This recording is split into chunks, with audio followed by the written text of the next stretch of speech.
प्रणाम। आज के एपिसोड में हम बात करने वाले हैं सूर्य ग्रह के बारे में। जैसे हमारे घर में बड़े बुजुर्ग होते हैं, वैसे ही ग्रहों में सबसे बड़ा ग्रह सूर्य है। अगर हमारे घर में सबसे बड़ा जो व्यक्ति है, जो घर चलाता है, घर की पूरे ख्याल रखता है, अगर वही कमज़ोर हो तो कैसी स्थिति होती है? वैसे ही सूर्य ग्रह का भी है। अगर आपका सूर्य मजबूत है तो आप जो भी चाहे वो आपके जीवन में कर सकते हैं। लेकिन अगर सूर्य ग्रह कमज़ोर है तो फिर क्या कर सकते हैं? तो आज के एपिसोड में हम यही देखने वाले हैं कि सूर्य ग्रह, इसके कमज़ोर होने से क्या परिणाम होते हैं। अगर मजबूत है आपकी कुंडली में तो फिर आपका जीवन कैसा होता है। सूर्य का कौन सा वृक्ष है जिसके नज़दीक बैठ के हमें साधना करनी है। तो सभी ग्रहों में सबसे तेज पुंज ऐसा ग्रह सूर्य है, जो खुद इतना ऊर्जावान है, पूरे सृष्टि को ऊर्जा देता है। ऐसा माना भी जाता है कि सूर्य होने की वजह से ही हमारे पृथ्वी पर वनस्पति, पशु पक्षी, सारे वृक्ष जीवित है। मानो हमारे पृथ्वी की आत्मा अगर कोई है तो वो है सूर्य, जिसके किरणों के बिना शायद हम जीवित नहीं रह पाएंगे। तो ऐसे ये सूर्य ग्रह यानी हमारे सूर्य देवता की साधना कैसे करते हैं। तो सूर्य देवता अगर आप देखेंगे तो दिखने में काफ़ी तेज पुंज है, काफ़ी तेजस्वी ऐसा उनका मुख है। उनके हाथों में कमल है, सुदर्शन चक्र है। अगर आप उनकी तस्वीर भी देखते हैं तो सप्त अश्वत्थों के रथ पे जो विराजमान है, ऐसे हमारे सूर्य देवता बहुत ही सुंदर है दिखने में। उनकी माता अदिति और पिता है महर्षि कश्यप। तो उन्हीं के पुत्र सूर्य देवता जो सभी ग्रह को तेज देते हैं, ऊर्जा देते हैं। तो सिर्फ ग्रहों को ही नहीं तो हम मनुष्य को भी काफ़ी ऊर्जा देते हैं। आप सभी को पता होगा कि काफ़ी लोग अपना स्वास्थ्य अच्छा रखने के लिए सुबह के समय सूर्य नमस्कार करते हैं, ताकि ज़्यादा से ज़्यादा हम सूर्य की एनर्जी ले सके। हमारे शरीर को, हमारे मन को, हमारे मस्तिष्क को एनर्जी की बहुत ज़रूरत रहती है। ज़्यादा से ज़्यादा अगर हमारा शरीर ऊर्जा लेता है तो उतना ही हम अच्छे से कार्य कर सकते हैं। जिनके कुंडली में सूर्य ग्रह मजबूत होता है, उनका चेहरा भी अगर आप देखेंगे तो काफ़ी तेज होता है उनके चेहरे पर। आँखें भी अगर आप उनकी देखेंगे तो काफ़ी चमकीली होती है, काफ़ी आकर्षित करने वाली होती है। तो ऐसे लोग अपनी नौकरी में, अपने कार्य में, अपने बिजनेस में काफ़ी ऊंचाइयों तक जाते हैं। तो सूर्य ग्रह हमें उच्च पद, यानी अगर हम कोई कार्य कर रहे हैं तो उच्च स्थान पे बिठाने की ताकत सूर्य में है। यानी ये ग्रह अगर हमारा मजबूत है तो हम राजनीति अच्छे कर सकते हैं, नौकरी अच्छा कर सकते हैं, बिजनेस अच्छे से कर सकते हैं। कोई भी क्षेत्र में अगर आप जाते हैं तो आपको मान सम्मान मिलता है, प्रतिष्ठा मिलती है, सुख समृद्धि मिलती है। तो ये कार्य सूर्य देवता करते हैं, यानी सूर्य ग्रह करता है। अगर सूर्य ग्रह आपके कुंडली में कमज़ोर है तो आपको काफ़ी परेशानियों का सामना करना पड़ता है। आपको अपने परिवार में, आपके अगर पिता हैं तो उनके साथ आपकी थोड़ी अनबन रहती है। अगर आप ऑफिस में जाते हैं तो वहाँ अगर कोई मुख्य आपके ऊपर अगर कोई बॉस है तो उनसे भी आपकी अनबन रहती है। घर में अगर कोई स्त्री है, जो मुख्य स्त्री घर में काम कर रही है, जो सारी हमारी जिम्मेदारियां निभा रही है, उसे भी काफ़ी कष्ट सहन करने पड़ते हैं। ऐसी काफ़ी सारी तकलीफ़ें सूर्य ग्रह से निगड़ित है। लेकिन सूर्य ग्रह अगर हमें मजबूत करना है, हमें ऊर्जा लेनी है, तो बहुत ही साधारण सा उपाय है। तो सूर्य ग्रह का वृक्ष कौन सा है? रुई वृक्ष है। रुई यानी मानदार रुई। जो हम हनुमान जी को रुई चढ़ाते हैं, जिसके फूल पर्पल कलर के होते हैं, लेकिन ये जो मानदार रुई है, इसके पुष्प अगर आप देखेंगे तो सफ़ेद रंग के होते हैं, जो हम गणेश जी को अर्पण करते हैं। तो ये मानदार रुई का अगर वृक्ष आपके आसपास कहीं है तो उसके सानिध्य में बैठ के आप सूर्य की साधना कर सकते हैं। वैसे तो काफ़ी सूर्य के मंत्र हैं। कुछ लोग ओम सूर्याय नमः ये मंत्र का जाप करते हैं।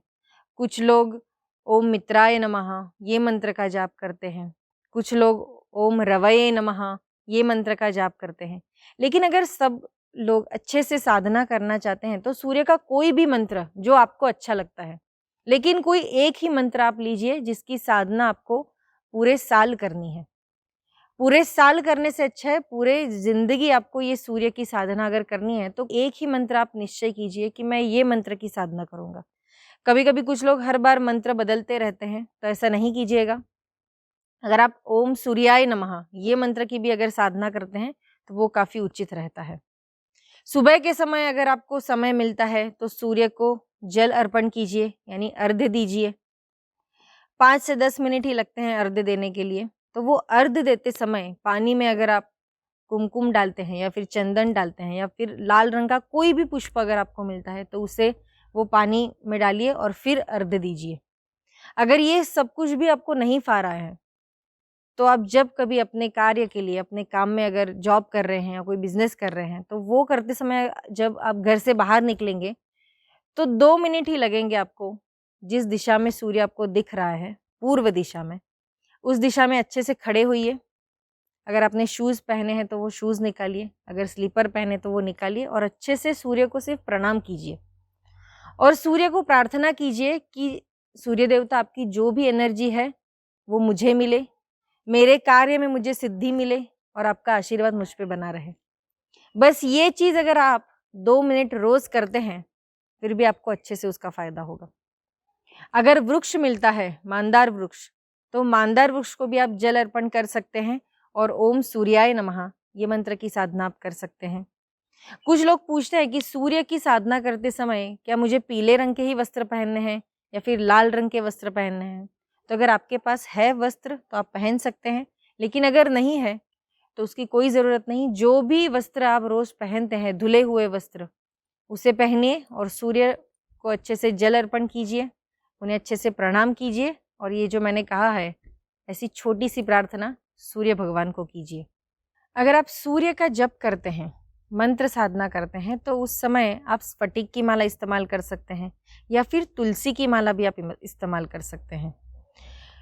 ऐसा कोई बंधन नहीं है कि सूर्य की अगर हम साधना करते हैं तो हमें कौन सी माला, यही माला इस्तेमाल करनी है, ये माला इस्तेमाल नहीं करनी है, ऐसा कुछ नहीं है। आपके पास जो भी माला आपके पास है, उपलब्ध है, उसी माल का आप इस्तेमाल कीजिए, लेकिन माल से ज़्यादा हमें साधना ज़रूरी है। 5 या 10 मिनट आप बैठ के ओम सूर्याय नमः ये मंत्र की साधना कीजिए। वस्त्र आप कौन से भी परिधान कर सकते हैं। सूर्य को जल अर्पण कीजिए। अगर मानदार वृक्ष मिलता है तो उसके पास जाके आप ये साधना कीजिए तो और उसका आपको ज़्यादा से ज़्यादा बेनिफिट मिलेगा। जैसे जैसे सूर्य आपकी कुंडली में मजबूत होगा वैसे वैसे आपको उसके अच्छे परिणाम आपके आयुष्य में देखने को मिलेंगे। परिणाम देखने को मिलेंगे यानी आपको अच्छी नौकरी लग सकती है। अगर आपके कोई अटके काम है तो वो भी बन जाएंगे। आपकी जो निजी रिश्तेदार हैं या फिर आपके घर में जो भी सदस्य हैं उनके साथ अगर आपकी कोई अनबन है तो वो भी अच्छे से आपके रिश्ते बनने लगेंगे। जो भी कार्य आप हाथ में लेंगे वो अच्छे से अंत तक कर सकेंगे। अगर आप नौकरी करते हैं तो उच्च पद आपको मिल सकता है। ऐसे काफ़ी पॉजिटिव रिजल्ट्स आपको सूर्य ग्रह देता है। तो ये सारी चीज़ें करने से होगी, तो आज से आप ज़रूर कीजिएगा ये सूर्य ग्रह की साधना। वृक्ष मिलता है तो वृक्ष के नीचे बैठ के कीजिए। अगर नहीं मिल रहा है वृक्ष तो सूर्य देवता जिन्हें हम देख सकते हैं उन्हें अच्छे से प्रणाम करके ये मंत्र साधना कीजिए और फिर मुझे बताइए कि आपके जीवन में आपको क्या अच्छे सकारात्मक परिणाम मिल रहे हैं। तो मिलते हैं अगले एपिसोड में अगले ग्रह के साथ।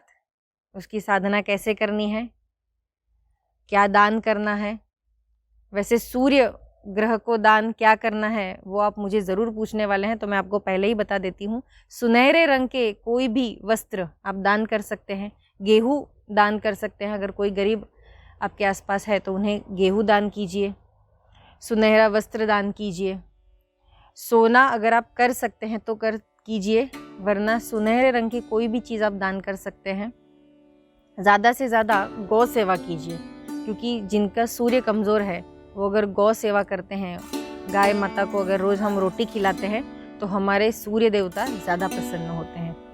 तो ऐसे ही छोटे छोटे उपाय आप कीजिए अच्छे से रिजल्ट पाइए, फिर मुझे कमेंट बॉक्स में अच्छे से बताइए कि क्या परिणाम आपको मिल रहे हैं। तो मिलते हैं अगले एपिसोड में, तब तक के लिए हमारे इस चैनल को सब्सक्राइब कीजिए, वीडियो को लाइक और ज़्यादा से ज़्यादा शेयर कीजिए और कमेंट बॉक्स में हमेशा की तरह अच्छे अच्छे कमेंट्स करते रहिए। धन्यवाद।